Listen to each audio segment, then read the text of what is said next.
రచించిన రాజ్యాంగం ద్వారా పార్లమెంట్, బాబాసాహెబ్ రచించిన రాజ్యాంగం ద్వారా విధానసభ, బాబాసాహెబ్ రచించిన రాజ్యాంగం ద్వారా కేంద్ర మంత్రిమండలి కేంద్ర ప్రభుత్వం, రాష్ట్ర మంత్రిమండలి రాష్ట్ర ప్రభుత్వం, కలెక్టర్ల, ఎస్పీల, ఎస్ఐల, హెడ్ మాస్టర్ల, సర్పంచ, ఎమ్మెల్యేల, ఇవన్నీ కూడా మరి బాబాసాహెబ్ రచించినటువంటి ఒక గ్రంథం. గతంలో లేదు, 52 ముందు ఈ వ్యవస్థ ఈ దేశానికే లేదు.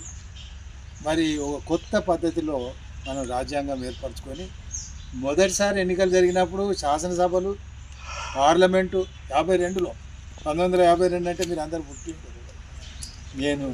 నేనైతే 53, 54 ఎవరు లేదు, అది 1954.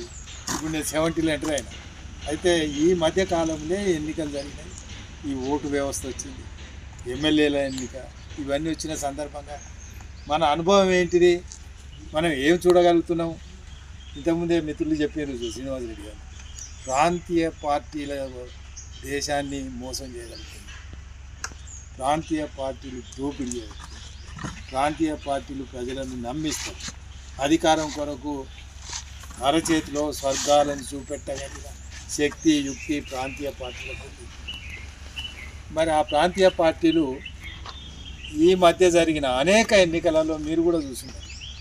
మరి పాత్ర ఏంటి, అధికారంలోకి ఎట్లా వచ్చింది, అధికారంలోకి వచ్చిన తర్వాత ఏమైంది, ఎట్లా ఉంది, అధికారంలో రాకముందు ఎట్లా ఉండేది వాళ్ళు, అధికారంలోకి వచ్చినాక ఏమైంది?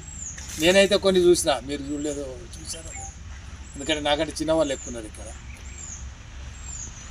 1983లో ఎన్టీ రామారావు ఆయన సినిమాలలో ఓ నీతి, నియమావళి, క్రమశిక్షణ, దేశభక్తి లేదా సేవా దృక్పథము, ప్రజా సేవ, ఇవన్నీ సినిమాలలో ఆ పాత్రలు నటించిన ఎన్టీ రామారావు ఇక తెలుగుదేశం పెట్టిండు.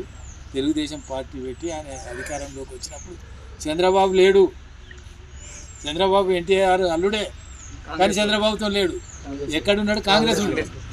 కాంగ్రెస్లో ఉండి మామ ముఖ్యమంత్రి కాగానే చంద్రబాబు వస్తానని ప్రయత్నం చేస్తే అందులో మేము వ్యతిరేకించినాం. నేనంటే చిన్నోడిని కావచ్చు, నాకంటే పెద్దోళ్ళు ఉండినప్పుడు చాలామంది వ్యతిరేకించారు.